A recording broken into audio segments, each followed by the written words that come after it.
Good evening, visitors. Welcome to the Australian War Memorial's Last Post ceremony. My name is Emily Hiles, and joining us today from the Australian Army is Colonel Frank Colley. We welcome the veterans who have served, those that are still serving, and the families that love and support them. We acknowledge the member of RSL Services Clubs Association, RSL Victoria, and RSL Queensland who are watching the broadcast of this ceremony across Australia. During this evening's ceremony, wreaths will be laid at the base of the pool of reflection by visitors to the memorial. If you're able, please stand and join in singing the national anthem.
The Australian War Memorial was the vision of Charles Bean, Australia's First World War official historian.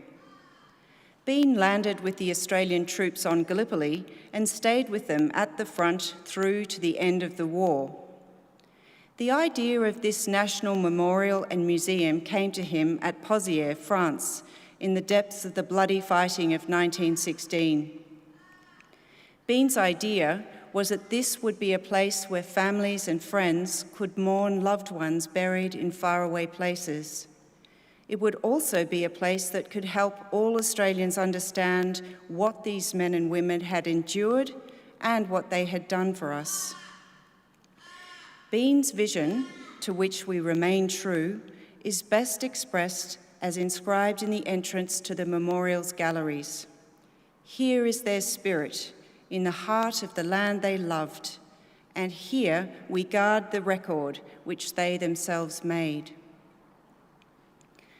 Tonight, we will read the story behind just one of those on the Roll of Honour, which lists the names of more than 102,000 men and women who have given their lives for us in war and on operations for more than a century. But first, we present a lament, Flowers of the Forest. Wreaths or floral tributes will now be laid at the base of the pool of reflection.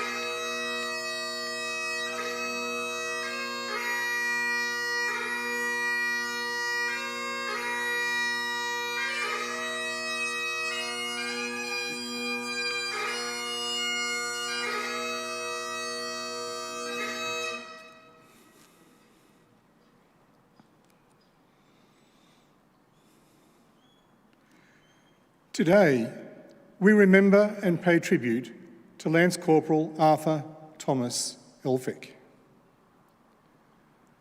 Arthur Elphick was born on the 28th of June 1883 to John and Sarah Elphick.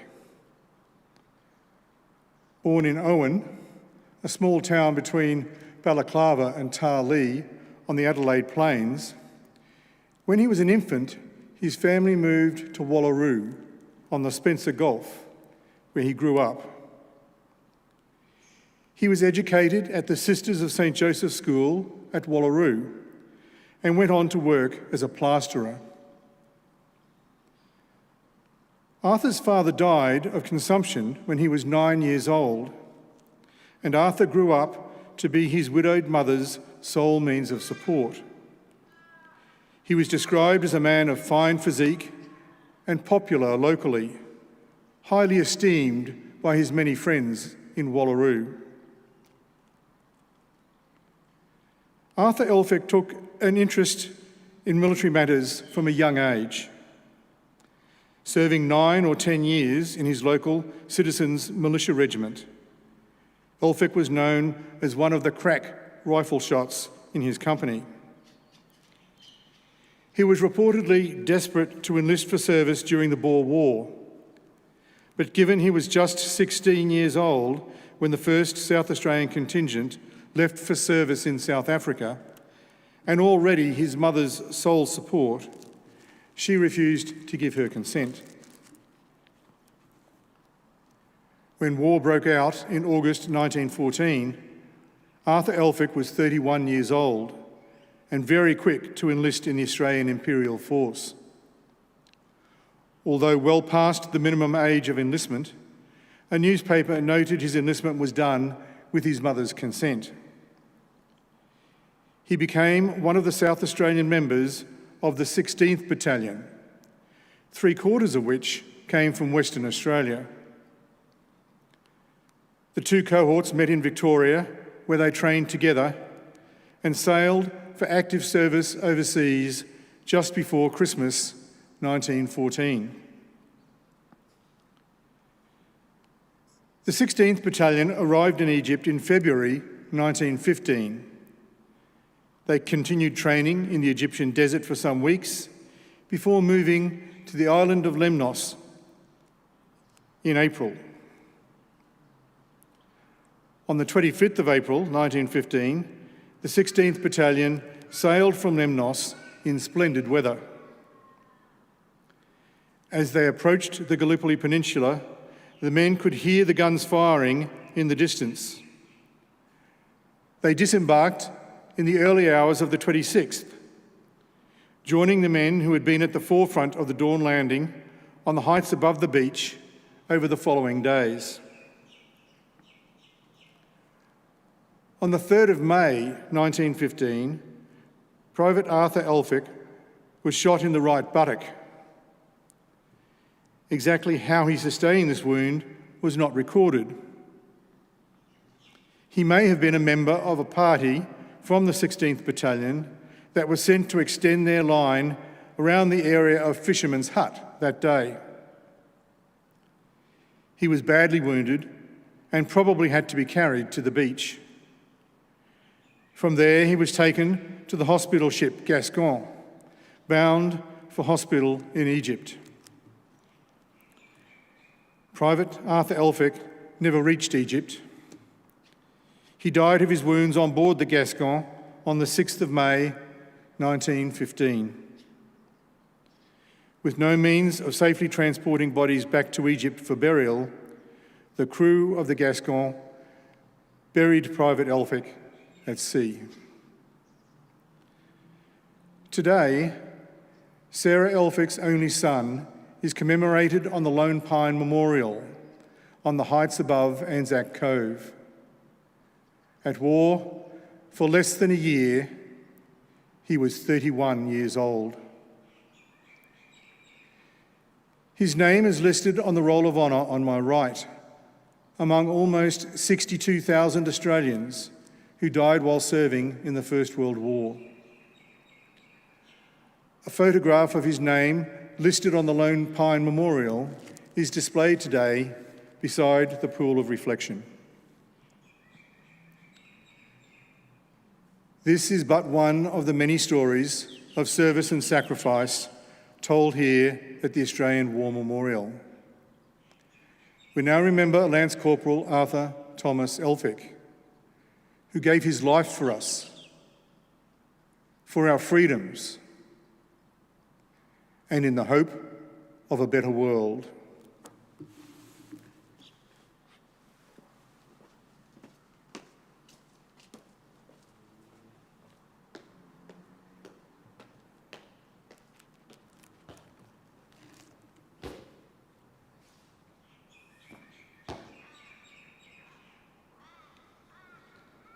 Please They stand. shall grow not old, as we that are left grow old. Age shall not weary them, nor the years condemn. At the going down of the sun, and in the morning, we will remember them.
Lest we forget.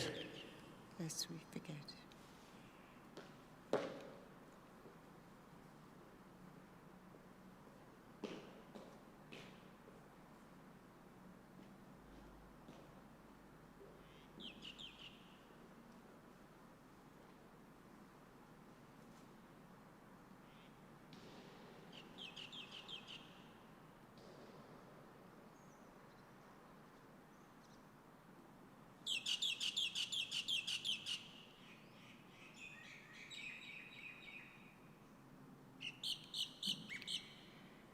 We leave you this evening with the words of the memorial's founder, Charles Bean. Many a man lying out there at Pozières or in the low scrub at Gallipoli, with his poor, tired senses barely working through the fever of his brain, has thought in his last moments, well, it's over. But in Australia, they will be proud of this. Ladies and gentlemen, that concludes the last post ceremony. We thank you for visiting the Australian War Memorial and wish you all a very good evening.